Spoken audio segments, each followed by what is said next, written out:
Deer lovely audience, জিনসের পোলাপাইন, আশা করি সবাই ভালো আছেন। আজকে আমি এমন একটা হিস্টোরিক্যাল প্লেসে এসেছি যেটা আসলে আপনাদের সাথে যদি শেয়ার না করি আমার ভালো লাগবে না। তো আমি এখন যেখানে দাঁড়িয়ে আছি এটা হচ্ছে ঝিনাইদহের বাড়িবাথান নামক একটা জায়গা। এখানে যে একটা দিঘি দেখতে পাচ্ছেন, এটা হচ্ছে একটা হিস্টোরিক্যাল দিঘি। এটা হচ্ছে 200 বছরের পুরাতন একটা দিঘি। এটা হচ্ছে এখানে একজন জমিদার বসবাস করতেন। সেই জমিদারের একটা স্বপ্ন ছিল যে তিনি এখানে একটা দিঘি স্থাপন করবেন, দিঘি খনন করবেন। তিনি যেরকম একটা স্বপ্ন বুকের ভিতরে লালন করেছেন সেরকম এখানে কাজ করা শুরু করে দিয়েছেন। তো অনেক মানুষের সমন্বয় করে তিনি এখানে একটা দিঘি খনন করে। কিন্তু দুঃখের বিষয় হচ্ছে একটা, এই দিঘিটা খনন করার পরে এখানে পানি উঠতেছিল না। তো পানি উঠতেছিল না যেহেতু এত স্বপ্ন, এত স্বাদের, এত শখের একটা দিঘি যেহেতু তিনি খনন করেছে, করে পানি উঠতেছিল না, তার মনে অনেক কষ্ট ছিল। তিনি হঠাৎ করে একদিন রাত্রেবেলায় স্বপ্নে দেখতে পায় যে এই দিঘিতে যদি ঢোল বাজিয়ে পুজোর ব্যবস্থা করা হয় তাহলেই এই দিঘিতে পানি উঠবে। তো রাজা এখানে অনেক মানুষের সমন্বয়ে একটি পূজার আয়োজন করে, ঢোল বাজিয়ে দিঘির মাঝখানে তিনি পূজার আয়োজনটা করে।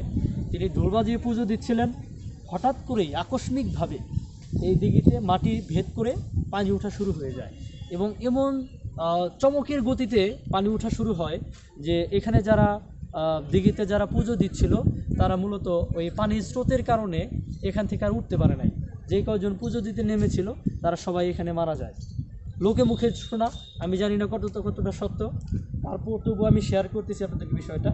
যদিও এখানে যেহেতু ঢোল বাজিয়ে পুজোর মাধ্যমে পানির ব্যবস্থা করা হয়েছে, সেখানে ঢোলের সাথে মিল রেখেই এই দিঘিটার নাম করা হয়েছে ঢোল সমুদ্রের দিঘি। কতটা সুন্দর যে দিঘিটা, আপনারা যদি না আসেন, স্বচক্ষে যদি এটা না দেখেন আসলে বুঝতে পারবেন না। আমার ভিডিওটা হয়তো বা ক্লিয়ার পাবেন না, কারণ হচ্ছে আমার মোবাইলে রেকর্ড হচ্ছে ভিডিওটা। তো যারা বাংলাদেশের বিভিন্ন হিস্টোরিক্যাল প্লেসে ঘুরে বেড়ান, বিভিন্ন এক্সপিরিয়েন্স যারা আপনারা গেদার করেন, তাদের কাছে আমার চাওয়া থাকবে যে বিভিন্ন জায়গাতে ঘুরেছেন, বিভিন্ন জায়গাতে দেখেছেন, একবার আসেন ঝিনাইদহে, এই হিস্টোরিক্যাল প্লেসটা দেখেন, ঢোল সমুদ্রের দিঘিটা দেখেন। আমার মনে হচ্ছে যে আপনাদের পয়সা উসুল হয়ে যাবে, পয়সা মার যাবে না। তো দেখেন এদিকে একটা ভিউ দেখেন, তাকাইলে বুঝতে পারবেন এখানে দিঘিটার পাশ দিয়ে যে গাছগুলো দেখতে পাচ্ছেন, পাহাড়ের মতো দেখতে পাচ্ছেন, এগুলো কিন্তু মূলত পাহাড় না, এগুলো সমস্ত মাটি এই দিঘি থেকে উঠানো হয়েছিল। এবং যে অ্যাঙ্গেলটা আপনারা দেখতে পাচ্ছেন যে পাহাড়ের মতো দেখা যাচ্ছে, এটা কিন্তু জাস্ট এইটুকুই যে ছিল তা না। লোকে মুখে শুনেছি যে আরও 2-3 মানুষ উঁচু ছিল এই পুকুরের পাড়গুলা। পর্যায়ক্রমে বৃষ্টির কারণে মানুষের চলাফেরা প্লাস মানুষের মাটি কর্তন করা, মাটি খনন করা, ওইখানে দেখতে পাচ্ছেন মাটি খনন করা হয়েছে। তো পর্যায়ক্রমে দেখা যাচ্ছে যে এই যে উঁচু একটা দিঘির পাড় ছিল, এই পাড়টা কিন্তু পর্যায়ক্রমে এখন একটু নিচু হয়ে গেছিলো। এটাই কিন্তু কম না, মানে এখন আমি যেখানে দাঁড়িয়ে আছি এটাও কিন্তু সমতল থেকে প্রায় মেবি 25 থেকে 30 ফিট উপরে আমি দাঁড়িয়ে আছি সমতল থেকে। তাহলে আরও যদি 2-3 মানুষ যদি উঁচু হয়ে থাকে তাহলে কতটা উঁচু হয়েছিল এই পাটা।